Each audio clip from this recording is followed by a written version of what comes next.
ప్రభునందు ప్రియమైనటువంటి వారులారా, మన ప్రభువును రక్షకునైనటువంటి యేసుక్రీస్తు వారి యొక్క శుభనామములో మీ అందరికీ నా హృదయపూర్వకమైన శుభములు, వందనములు తెలియజేస్తున్నాను. ఉదయకాల సమయంలో దేవుని వాక్యాన్ని ధ్యానం చేసుకుందాము. ఈరోజు వాక్య ధ్యానం కొరకు మనం తీసుకున్నటువంటి లేఖన భాగము లూకాసు వార్త 18వ అధ్యాయం 27వ వచనం. ఆయన మనుషులకు అసాధ్యములైనవి దేవునికి సాధ్యములని చెప్పాను. అవును ప్రియులారా, మనుషులకు ఏది అసాధ్యమో అది దేవునికి సాధ్యము అని దేవుడు చక్కని మాట ఉదయకాలం మనకి తెలియచేస్తూ ఉన్నాడు. మన జీవితాల్లో మనం చేయలేని కార్యాలు ఎన్నో ఉంటాయి. కొన్ని సులువుగా చేసేస్తాం, కానీ కొన్ని కొన్ని కార్యాలు మన జీవితంలో గడ్డుగా మిగిలిపోతూ ఉంటాయి. ఎన్నో ప్రయత్నాలు చేసి చేసి విసిగి వేసారిపోతూ ఉంటాము. అనుకున్న పని మనకు సాధ్యపడదు. దాన్ని చేయలేకపోయి దానికి మన యొక్క అశక్తతను మనం వ్యక్తం చేసి ఇక దీన్ని వదిలేసేద్దాం, ఇది నా వల్ల కాదని అనుకుంటాం కొన్నిసార్లు. కానీ మనం ఏదైతే చేయలేకపోతున్నామో, ఏదైతే కార్యమైతే మనకు అసాధ్యంగా ఉంటుందో ఆ అసాధ్యమైన కార్యాన్ని సాధ్యపరిచేవాడు మన దేవుడు. ఆయనకి శక్తికి మించిన కార్యం అంటూ ఏమీ లేదు. ఆయన చేయలేని కార్యం అంతకంటే లేదు. కాబట్టి ఆయన సమస్తమును చేయుటకు శక్తి కలిగిన దేవుడు. ఆయన సర్వజ్ఞాని, సర్వసృష్టికర్త కాబట్టి ఆయనకు మరుగైన సృష్టిమంటూ ఈ లోకంలో ఏమీ లేదు. కాబట్టి ఆయన సమస్తమును చేయుటకు శక్తిమంతుడు. కాబట్టి ఆయనకి సమస్తమును సాధ్యమే. మరి అబ్రహాం విషయంలో మనం గమనించినట్లయితే, మరి అబ్రహాం గృహాన్ని మరి యెహోవా దేవుడు దర్శించినప్పుడు, వారు విందు చేసిన తర్వాత, విందు ఆరగించిన తర్వాత తిరిగి వెళ్ళేటప్పుడు మరి అబ్రహాముతో వాగ్దానం చేస్తున్నారు. మీదటికి ఇది సంవత్సరానికి మేము మళ్ళీ వస్తాం, మీదటికి ఈ కాలంలో నీ యుద్ధకు మేము తిరిగి వస్తాము. వచ్చినప్పుడు నీ కవిగిట కుమారుడు ఉంటాడు, నీ భార్య నీ కుమారుని కంటదని చెప్పినప్పుడు శారమ్మ ఏం చేసింది? గుడారం వెనుకుండి నవ్వుకుందంట. ఈ నవ్విన విషయాన్ని కూడా పరిశుద్ధాత్మ దేవుడు గ్రహించి, యెహోవా దేవుడు గ్రహించి వెంటనే అంటున్నాడు కదా, మరి రుద్రాలనైన నేను ఈ విధంగా ప్రసవించదనా అని చెప్పి శారా నవనేల యెహోవాకు అసాధ్యమైనది ఏదైనా కలదా అని అక్కడ వాక్యం ద్వారా ప్రశ్నిస్తున్నట్టుగా మనం చూస్తున్నాం.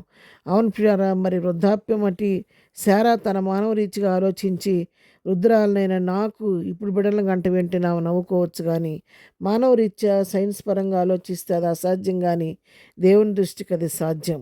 అందుకే ఆయన అంటున్నాడు, ఎందుకు శారా నవ్వుతుంది, దేవునికి అసాధ్యమైందంటూ ఏదైనా ఉందా అని చెప్పని దేవుని వాక్యం ద్వారా మరి అక్కడ ప్రభు వారిని దర్శి వారిని హెచ్చరించినట్టుగా మనం చూస్తాం. ఇర్మీయా గ్రంథంలో కూడా 32:27 వచ్చిన మనం చదువుకుంటే, నేను యెహోవాను సర్వశరీరుల యొక్క దేవుడను, నాకు అసాధ్యమైనది ఏదైనా ఉండునా అని ఇక్కడ కూడా వాక్యం ప్రశ్నిస్తుంది.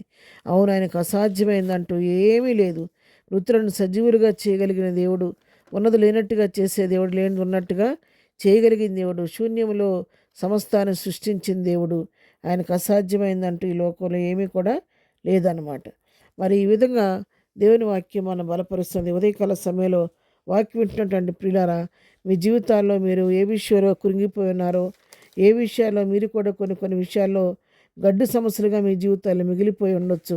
ఈ సమస్య ఇక నా వల్ల కాదు, ఇక అన్ని సంవత్సరాల నుంచి ఎన్నో ప్రయత్నాలు చేశారు, కానీ దీన్ని నేను పొందుకోలేకపోయాను, ఇక ఇది నా వల్ల కాదు, ఈ పని నేను చేయలేను, నీ పట్ల ఈ కార్యం నా పట్ల జరగదని చెప్పని ఒకవేళ ఈ ఉదయకాలం విసిగి వేసారిపోయి ఉన్నామేమో. ఉదయకాలం దేవుని వాక్యం నీతో నాతో మాట్లాడుతుంది. నా కుమార్తె, నా కుమారుడా, నువ్వు కృంగిపోవద్దు, నువ్వు దిగులు పడవద్దు, నువ్వు ఇది నీకు అసాధ్యం అని చెప్పి నువ్వు ఆలోచిస్తున్నావు కదా, అది నాకు అప్పగించు, నేను దాన్ని సాధ్యం చేసి నీ జీవితంలో మేలు చేస్తానని చెప్పి ప్రభు పిలుస్తుండగా ఉదయకాలం మన సమస్యను ప్రభు చేతికి అప్పగిద్దాం. మీరు దిగులు పడకుండా, ప్రభు ఇది నా వల్ల కావట్లేదు, ఈ సమస్యను నేను జయించలేకపోతున్నాను, ఇది నాకు చాలా అసాధ్యంగా ఉంది, కాబట్టి నీవే నా పట్ల సాధ్యపరచమని ఒక్కసారి దేవునికి అప్పగించి దేవుని సన్నిధిలో హృదయారాన్ని ప్రార్థన చేయగలిగితే తప్పకుండా దేవుడు మీ జీవితాల్లో అసాధ్యమైన కార్యాన్ని సాధ్యం చేసి మీ నోటిని నవ్వు చేయబోతున్నాడు. మేలు చేయటానికి దేవుడు ఈ ఉదయకాల సమయంలో మీదుటి నిలబడి ఉన్నాడు. కాబట్టి ప్రార్థనతో ప్రభు కార్యాన్ని పొందుకుందాం. ప్రార్థన చేసుకుందాం. ప్రేమగలిగిన తండ్రి, పరిశుద్ధుడా, నీ కొందనాలు. ఉదయకాలం వాక్యమైన బిడ్డలను దీవించి ఆశీర్వదించండి ప్రభా. వారు ఏ విషయంలో కృంగి ఉన్నారో, ఏ వారి జీవితాల్లో గడ్డుగా మిగిలిపోయిందో ఆ సమస్య మీద వారికి విజయం దయచేయండి ఆయన.